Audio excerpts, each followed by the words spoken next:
Dick Cheney's dead, which is tight, and while he died far too old and far too free, it couldn't have come at a more symbolic time to be an indictment of this great American civilization. Not only did millions die so his Halliburton stock portfolio could go up during the global war on terror, but on the eve of the Trump admin trying to desperately manufacture a regime change war in Venezuela over ideology and resources, oil, the American people have clearly learned nothing because Dick Cheney is America. There is no significant socio-cultural pushback. The neoliberal media is doing shit-lib journalism by remaining objective and ethical, both sides, because they don't really oppose it.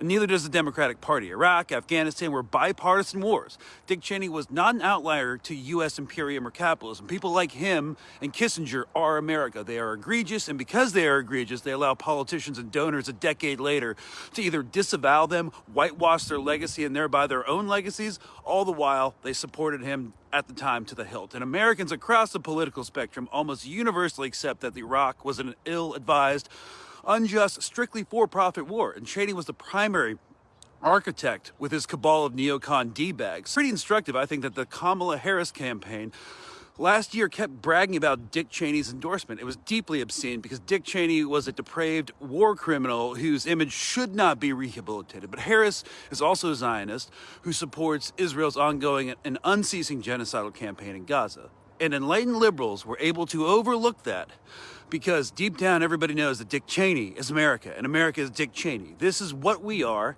And if you even speak that idea out loud, you could lose your safety, financial security, and your access to political power.